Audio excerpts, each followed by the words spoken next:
Salut la gang! Donc aujourd'hui, nous allons débuter nos notes de cours sur notre 4e chapitre sur les probabilités. Nous en sommes à notre 2e cours et aujourd'hui, on va faire quelques petits rappels sur les probabilités. Donc à la page 1 de tes notes de cours, on va revenir sur quelques petites définitions qui sont importantes et qu'on va utiliser vraiment souvent dans notre chapitre. Première définition, c'est qu'est-ce qu'une expérience aléatoire? Donc une expérience aléatoire, c'est quand ça relève du hasard. C'est-à-dire qu'on ne peut pas prédire avec certitude le résultat de l'expérience. Exemple, on tire une pièce de monnaie, je ne peux pas prédire à l'avance si ça va être pile ou face. On peut décrire avant l'expérience l'ensemble de tous les résultats possibles appelés, on utilise oméga pour le représenter, et ça s'appelle l'univers des possibles. Sûrement que ça vous revient, vous avez vu ça auparavant. Donc, c'est quoi une expérience aléatoire? C'est une expérience qui relève du hasard et c'est une expérience qu'on peut dire à l'avance c'est quoi les résultats possibles qui pourraient arriver. Je ne peux pas déterminer c'est lequel qui va arriver, mais je peux déterminer c'est quoi les possibilités. Et ça, on appelle ça oméga, c'est-à-dire l'univers des possibles. Alors, ce qu'on va souvent faire, c'est qu'on va le mettre, notre fameux oméga, on va mettre un égal, et entre accolades, je peux aller écrire tous les résultats possibles. Comme dans l'expérience aléatoire de l'exemple ici. Donc, ici, l'exemple, c'est on tire une bille d'un sac contenant 10 billes de même dimension. Numéroté de 1 à 10. Quel est l'univers des possibles? Donc, quand je tire une bille de ce sac-là, je pourrais obtenir 1, je pourrais obtenir 2, je pourrais obtenir 3, je pourrais obtenir 4. Donc, tous les résultats possibles, c'est 1, 2, 3, 4, 5, 6, 7, 8, 9, 10, les 10 billes que je pourrais piger. Donc, oméga, l'univers des possibles, c'est les résultats qu'on pourrait avoir. Deuxième définition ce mot-là, je vais en parler vraiment souvent, les événements. C'est quoi un événement? C'est un sous-ensemble de l'univers des possibles. Parce que si je prends par exemple les cartes d'un paquet de cartes, okay, j'ai 52 cartes. Est-ce que vous pensez que je vais toujours m'intéresser à toutes les cartes? Et si je te demandais par exemple de me faire le oméga des cartes, bien là, tu m'écrirais l'as de cœur, l'as de pique, l'as de trèfle. Ça serait bien trop long. Puis, tu sais, je pense qu'on se tannerait avant d'avoir écrit les 52 cartes. Donc, nous, ce qu'on va regarder, c'est souvent des événements, donc des sous-ensembles. Par exemple, juste les cartes qui sont rouges ou juste les cartes qui sont des as ou juste des cartes qui sont des carreaux. Donc, on va prendre des sous-ensembles de l'univers des possibles, de toutes les cartes possibles. On dit qu'un événement est élémentaire et ça, ces événements-là, on va s'intéresser peu à eux s'ils contiennent un seul élément de l'univers des possibles. Donc, c'est une seule possibilité. Donc, exemple, je te dis l'as de trèfle. Ça, c'est un événement élémentaire. Il y a une seule chance que je peux l'obtenir. Allons-y avec des petits exemples ici en bas. Lors de la pige d'une carte dans un jeu de 52 cartes, obtenir l'as est un événement. Donc, c'est quoi? Si je te demande décris-moi l'événement, je peux avoir l'as de cœur, je peux avoir l'as de pique, je peux avoir l'as de trèfle et je peux avoir l'as de carreau. Attention à ne pas confondre avec quelle est la probabilité. Ici, je t'ai demandé de me décrire l'événement. Donc, si je te demande de me décrire l'événement, je veux que tu me dises c'est quoi tous les résultats possibles. Par contre, à cet exemple-là, si je t'avais dit P de A, ça aurait voulu dire quelle est la probabilité, si je pige une carte, d'obtenir un as. Et là, tu m'aurais dit, bien, c'est 4 sur 52, ce qu'on peut simplifier en 1/13e. Donc, attention de ne pas confondre ces deux exemples-là.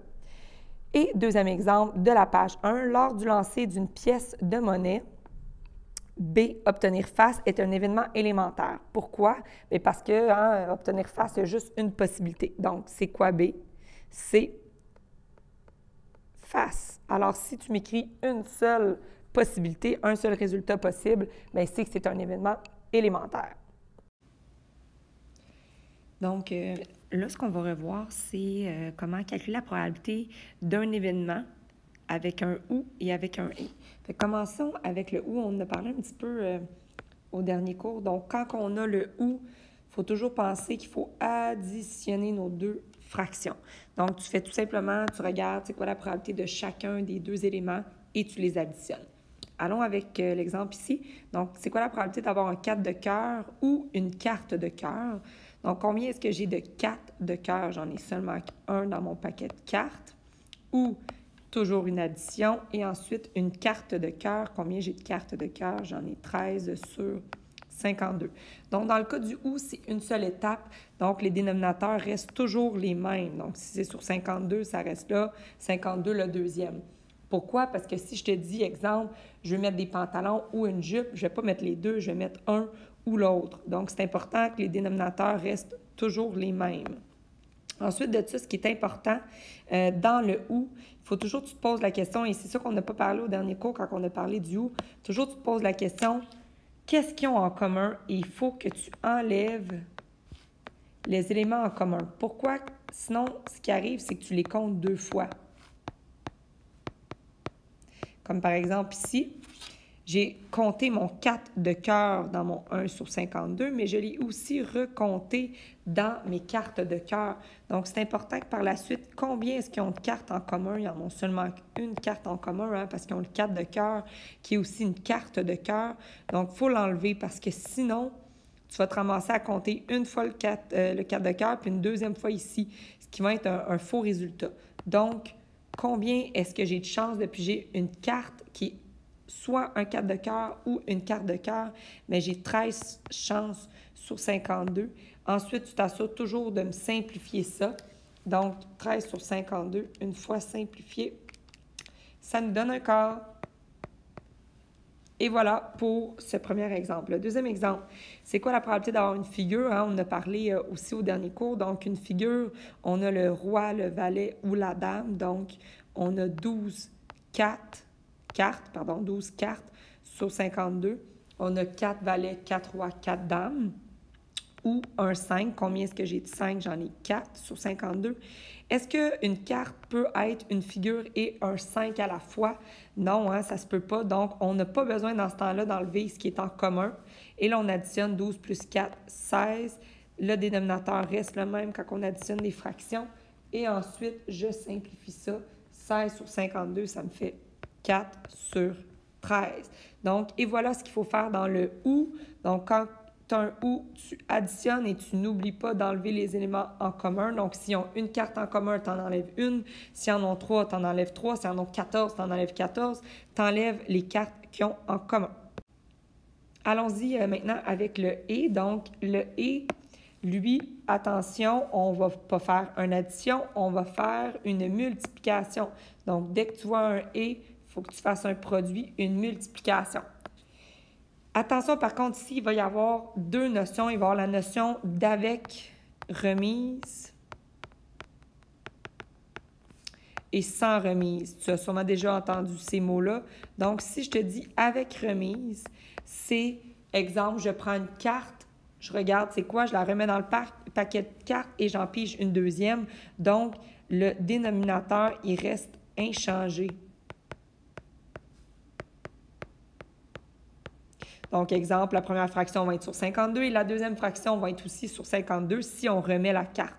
Par contre, si je te dis, je prends une carte, je la conserve et j'en pige une deuxième, le dénominateur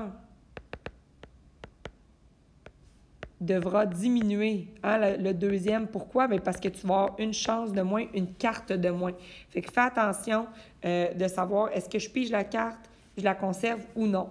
Même chose si exemple, je pigeais un dé dans une urne ou quelque chose comme ça. Donc ici, allons-y avec l'exemple A qui est de lancer 2 dés. Donc si je lance un premier dé, quelle est la probabilité d'obtenir 6 les deux fois? Donc quelle est la probabilité au début, mon premier lancer, d'obtenir un 6? J'ai une chance sur 6 d'obtenir un 6 sur un dé normal.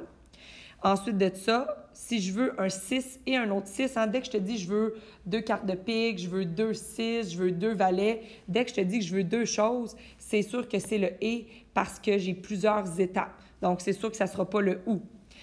Ici, si je veux une deuxième fois le 6, bien là, c'est un « et », donc je fais une multiplication. Et c'est quoi la probabilité ici que j'aille une deuxième fois le 6? Est-ce que sur mon dé, c'est comme une situation avec remise ou sans remise? Est-ce que mes nombres, ils disparaissent de mon dé? Donc, exemple que j'ai obtenu un 6, ça va-tu avoir un impact? Non, hein, je vais pouvoir le revoir. Donc, c'est comme une situation avec remise. Donc, j'ai juste besoin de multiplier un sixième fois un sixième. Donc, 1 fois 1, ça nous donne 1. 6 fois 6, 36. Et donc, quelle est la probabilité d'obtenir 6 deux fois? C'est 1 sur 36. Maintenant, allons avec l'exemple de tirer 2 cartes d'un paquet de cartes. Quelle est la probabilité de piger 2 4? Donc, encore une fois, dès que je dis « je veux avoir 2 4 », je vais avoir un premier 4. Donc, j'ai 4 chances sur 52 d'avoir un premier 4. Et exemple que je disais que c'était sans remise, donc que je conservais la carte dans mes mains, ça va vouloir dire que la prochaine fois, quand tu vas piger, tu n'auras plus 52 cartes, mais tu vas en avoir 51. Et ici, attention, c'est une petite exception, parce que si je dis que j'avais 4, et que là, je veux avoir un deuxième 4, et que je sous-entends, hein, je suppose toujours que ce que je voulais avoir, je l'ai eu. Donc ici, c'est le cas de seulement si tu dis « je pige 2 4 » ou « je pige 2 valets », tu supposes toujours que tu as eu ce que tu voulais et donc le numérateur va devenir 3 parce qu'il va te rester maintenant 3 4. Et là, 4 fois 3, 12. 52 fois 51, 2652. Et ici, on peut simplifier ça. Ça me fait 1 sur 221, qui est ma réponse finale. Attention, je vais juste rajouter un petit exemple que je vais faire. Cet exemple, je t'avais dit, c'est quoi la probabilité d'avoir un 4 et un 5. Donc là, et on y va encore sans remise. Donc, un 4, c'est quoi la probabilité d'avoir un 4? C'est 4 chances sur 52. Et c'est un fois. Un 5, j'ai aussi 4, 5. Fait qu'ici, le numérateur, il ne changera pas, hein, parce que si je pige un 4, bien, ça n'aura pas d'impact sur le fait que je vais avoir toujours mes 4, 5. Et ici, par contre, si je dis que c'est sans remise, tu dois le changer pour 51. Si j'avais dit que c'était avec remise, bien là, ça serait resté 52. Et là, tu multiplies et tu simplifies. Donc, c'est ce qui termine le cours d'aujourd'hui. Bon travail!